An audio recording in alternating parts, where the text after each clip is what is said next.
सुप्रभात बच्चों, आज हम आपके बीच स्टेप्स ऑफ करिकुलम डेवलपमेंट पाठ्यक्रम विकास के सोपान के संदर्भ में चर्चा करेंगे। हम आपको बताते चलें कि पाठ्यक्रम का विकास, किसी भी पाठ्यक्रम का विकास प्रारंभिक रूप से एक निश्चित क्षेत्र में या फिर एक निश्चित प्रतिनिधित्व के रूप में काम करता है। धीरे धीरे अनेक प्रकार के शैक्षिक, सामाजिक एवं राष्ट्रीय आकांक्षाओं की पूर्ति हेतु पाठ्यक्रम के स्वरूप में परिवर्तन होता रहता है और परिवर्तन होते हुए उसके मार्ग प्रशस्त की ओर ध्यान केंद्रित करते हुए हम में से हर व्यक्ति पाठ्यक्रम समाज की आकांक्षाओं की पूर्ति करता है। तो जैसे ही पाठ्यक्रम के द्वारा समाज की आकांक्षाओं की पूर्ति करता है और महत्वपूर्ण साधन सेवी के रूप में साधन को परोसता है, उसी प्रकार पाठ्यक्रम विकास की प्रक्रिया एक ऐसी प्रक्रिया होती है जो निरंतर चलती रहती है। और जब निरंतर चलने वाली प्रक्रिया है तो इसके अंदर छात्र की आकांक्षा और सामाजिक आकांक्षाओं के आधार पर विकसित एवं परिवर्तित होती रहती है। इसलिए पाठ्यक्रम विकास की बहुत सारे सोपान हैं और उसके अलग अलग विकास की प्रक्रियाएं हैं। तो सबसे पहली प्रक्रिया है गोल्स एंड एम्स। सबसे पहली प्रक्रिया है गोल्स एंड एम्स, जिसको हम लक्ष्य एवं उद्देश्य के नाम से जानते हैं।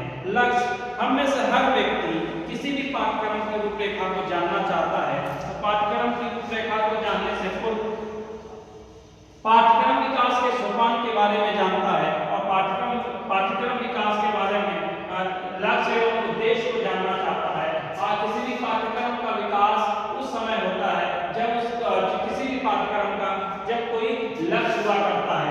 जब कोई लक्ष्य हुआ करता है तो लक्ष्य के निर्धारण के संदर्भ में लक्ष्य एवं उद्देश्यों की पूर्ति के लिए कोई भी व्यक्ति प्रथम सोपान के रूप में इसका इस्तेमाल करता है। इसलिए कि हम शैक्षिक लक्ष्य एवं उद्देश्यों की पूर्ति और उसकी प्राप्ति के लिए हम विभिन्न प्रकार की गतिविधियां, विभिन्न प्रकार की क्रियाओं को करते हैं। और क्रियाओं के करने के संदर्भ में हम आपको बताते चले बच्चों कि बहुत सारी जब हम क्रियाएं कराते हैं तो क्रियाओं को कराने के संदर्भ में हम आपके मन मस्तिष्क में बहुत सारे उपचार एवं पाठ्यक्रम के संदर्भ में लक्ष्यों का निर्धारण हो पाता है। और हम आपके जीवन में जब तक हम आपका कोई ना कोई लक्ष्य निर्धारित नहीं होता है, आपको उद्देश्य समझ में नहीं आता है। इसलिए हम आपको अपने जीवन के अंदर अपने लक्ष्यों को निर्धारण करने की आवश्यकता है कि मुझे क्या बनना है। अगर मुझे शिक्षक बनना है तो शिक्षक के पेशा में बहुत तन मन धन से लगा दें और जिस को हम विकल्प के रूप में लेंगे, जैसा हम सोचते हैं, हम अपने लक्ष्य और उद्देश्यों के लिए जितना सावधानी पूर्वक जितना प्रयास करते हैं उतने प्रयास की सीमा के माध्यम से हम सफल हो पाते हैं। इसलिए कोई भी पाठ्यक्रम, कोई भी सिलेबस हम आपको अपने लक्ष्य और उसके उद्देश्यों की प्राप्ति की ओर उसी समय अग्रसर करवा सकता है जब लक्ष्य के बारे में हमारे दिल में आदर हो, रिस्पेक्ट हो, संभावना हो, विषय वस्तु का ज्ञान हो। और कोई भी विषय वस्तु का ज्ञान हमें अलग अलग प्रकार की गतिविधियों को करके और उसके अनुभव के द्वारा ही मिल सकते हैं। इसलिए हम आपको पाठ्यक्रम को एक व्यापक रूप में लेने की जरूरत है। जब हम किसी भी पाठ्यक्रम को, किसी भी सिलेबस को व्यापक रूप में लेते हैं तो हम आपके जीवन के अंदर लक्ष्य और उसके उद्देश्यों का निर्धारण करना, हम आपका मकसद जो होता है वो सही सिद्ध हो पाता है।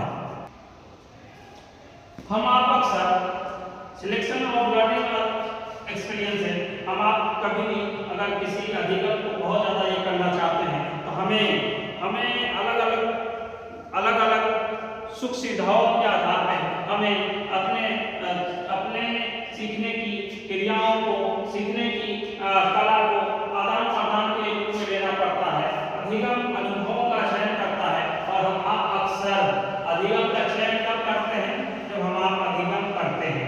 इसलिए हम आपको अधिगम का चयन करने से पूर्व हम आपको मन मस्तिष्क में स्थान बना लेना चाहिए कि हमें जीवन के अलग अलग पड़ावों में अधिगम की आवश्यकता है। जितना अधिगम करेंगे उतनी हमारे अंदर दक्षताएं बढ़ती चली जाएंगी। हम आपके अंदर और capacity building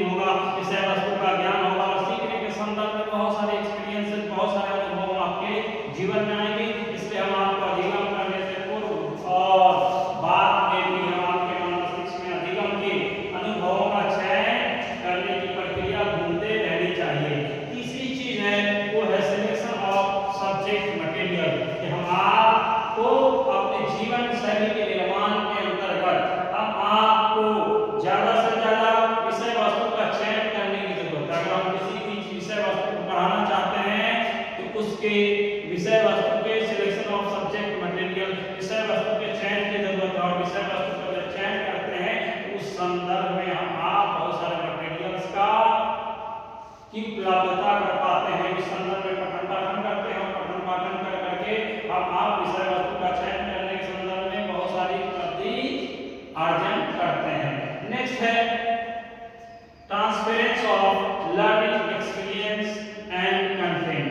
transference learning experience and content मतलब अधिगम अनुभव एवं विषय वस्तु का अंतरण। अधिगम क्या है? वो अनुभव पर आधारित है। अब आपका जितना अच्छा अधिगम होगा उतना अच्छा लर्निंग एक्सपीरियंस होगा और उतना अच्छा हम कंटेंट सुख सुविधा छात्रों को दे सकते हैं।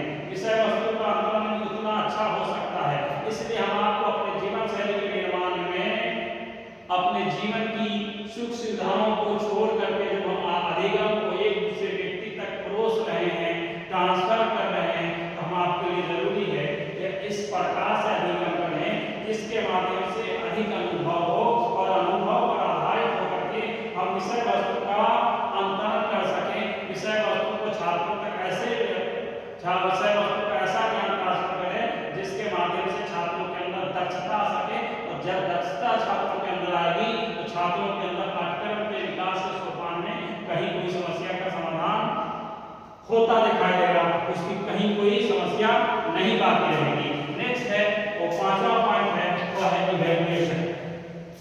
पाठ्यक्रम विकास के सोपान में पांचवा पॉइंट है इवैल्यूएशन, जिसको हम आप मूल्यांकन के नाम से जानते हैं। मूल्यांकन दुनिया का कोई भी हो, किसी भी प्रकार का मूल्यांकन हो, हम छात्र की क्षमताओं पर, उसकी वैलिडिटी पर, उसकी वैधता पर, उसकी गुणवत्ता पर के आदान प्रदान से ही कर सकते हैं। जितना छात्र अधिगम करेगा उसके अंदर उतनी ज्यादा मूल्यांकन करने की क्षमता बढ़ेगी। इसलिए हमारी ये जिम्मेवारी है कि हम आप छात्रों के मूल्यांकन की क्षमता को आदान प्रदान करने के साथ साथ छात्रों के अंदर मूल्यांकन की इवैल्यूएशन की कैपेसिटी को बिल्डअप करें। छात्रों को ज्यादा से ज्यादा मूल्यांकन की ओर ध्यान केंद्रित करवाएं ताकि समय समय पर छात्र अपना मूल्यांकन कर सकें और अपने अंदर की कमियों को, अपने अंदर के अवगुणों को गुणों के माध्यम से बदल सके। धन्यवाद, आभार।